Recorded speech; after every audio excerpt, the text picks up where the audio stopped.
So if you wake up every morning, and before you put your feet on the ground as you're getting out of bed, just say to yourself, just make a mental note, put a sticker on your alarm clock, move more today than I did yesterday. All right? And by doing so, you're going to take yourself away from that couch potato that you never ever want to be again.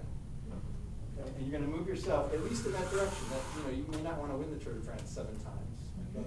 But maybe you want to get to here, where you can not only run one 5K, but maybe you can do a whole series of 5Ks next spring and summer. All right? Because every day you're doing something to progress and make yourself more fit.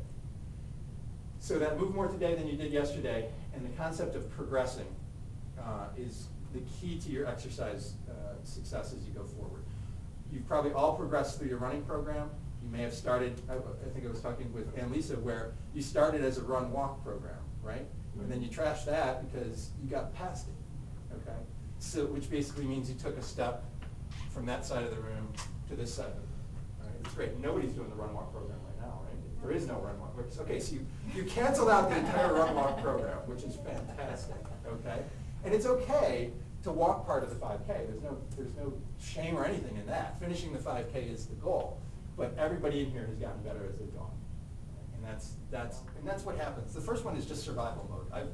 I've been there, you guys have been there, I'm sure, where whatever the distance is, it might be a 5K, it might be 10 miles or whatever, that first time, you just want to cross the finish line. Okay, so you're going to cross the finish line on November 7th, right? Then you make a determination.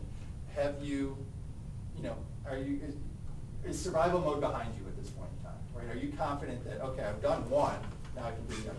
What's going to happen, I'll guarantee you, is with that whole group mentality of 500 people or whatever running a 5K at the same time, you're probably going to go faster than you thought you would.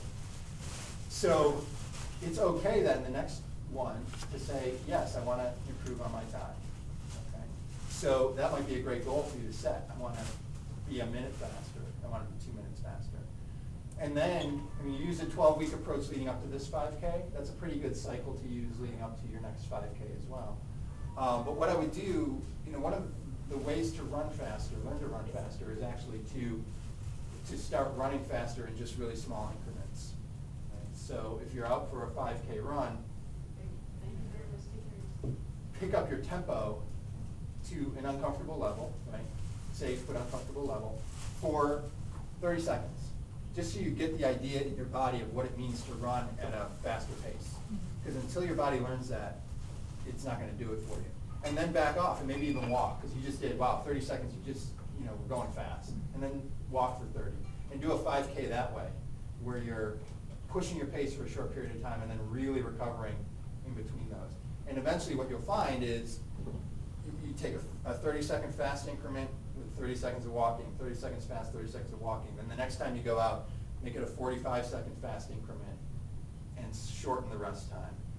You start stringing those fast increments together with short rest time in between, and all of a sudden you can pretty much go the entire 5K at that faster level. So that's one method to approach it.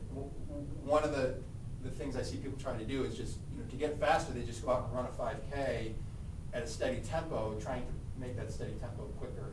And your body will respond a lot better if you do some intervals, which are those fast bits followed by some recovery.